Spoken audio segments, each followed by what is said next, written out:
Hello అండి, చాలా మంది ఇవాళ రేపు డిజైనర్ బేబీస్ క్రియేట్ చేస్తారా, ఏఐ బేబీస్ నిజమేనా, కంప్యూటర్లో బేబీస్ రెడీ చేస్తారా అని అడుగుతున్నారు. ఆర్టిఫిషియల్ ఇంటెలిజెన్స్ ఏఐ తోటి బేబీస్ రెడీ చేయమండి. కాకపోతే ఐవీఎఫ్ పద్ధతిలో ఈ ఏఐని యూస్ చేసుకొని మంచి క్వాలిటీ, మీకున్న ఎగ్స్లో మంచి క్వాలిటీ ఎగ్స్ని సెలెక్ట్ చేసుకోవడానికి, మీకున్న స్పర్మ్స్లో మంచి క్వాలిటీ స్పర్మ్స్ని సెలెక్ట్ చేసుకోవడానికి, ఎంబ్రియో తయారీ అయ్యే విధానాన్ని అబ్జర్వ్ చేసి ఆ గ్రోత్ పొటెన్షియల్ని బట్టి మంచి క్వాలిటీ ఎంబ్రియోస్ని సెలెక్ట్ చేసుకోవడానికి, ఇలా మంచి క్వాలిటీ సెలెక్ట్ చేసుకున్నప్పుడు మనకి ఐవీఎఫ్లో అలాంటి బేబీస్ని పెడితే సక్సెస్ రేట్స్ అనేవి చాలా ఎక్కువగా ఉంటాయండి.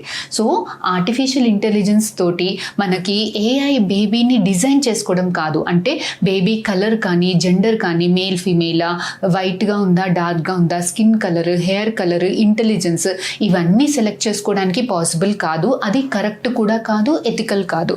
కాకపోతే ఈ ఏఐని వాడుకొని మనం మంచి క్వాలిటీ ఎంబ్రియోస్ని సెలెక్ట్ చేసుకున్నప్పుడు మనకి సక్సెస్ రేట్స్లో చాలా హెల్ప్ఫుల్ అవుతుంది. కొంతమందికి ఏంటంటే వంశపారంపర్యంగా కొన్ని జెనెటిక్ డిసీజెస్ ఉంటాయి. సో ఇలాంటి వాళ్ళకి జెనెటిక్ ప్రాబ్లమ్స్, మనకి లైఫ్ థ్రెటనింగ్ ప్రాబ్లమ్స్ ఉన్నప్పుడు అలాంటి ప్రాబ్లమాటిక్ జీన్స్ని ఐడెంటిఫై చేసి క్రిస్పర్ టెక్నాలజీ యూస్ చేసుకొని అలాంటి జీన్స్ని కట్ చేసి మంచి జీన్స్ని అటాచ్ చేయడం వల్ల బేబీస్ అనేవి వాళ్ళకి వాళ్ళ ఓన్ జీన్స్ తోటి ఒక హెల్దీ బేబీని ఇవ్వడానికి పాసిబిలిటీ ఉంటుంది. సో ఇలా ఏఐని యూస్ చేసుకొని ఇలాంటి డిసీజెస్ ఉన్న వాళ్ళకి హెల్ప్ చేయడం అనేది చేస్తున్నామండి.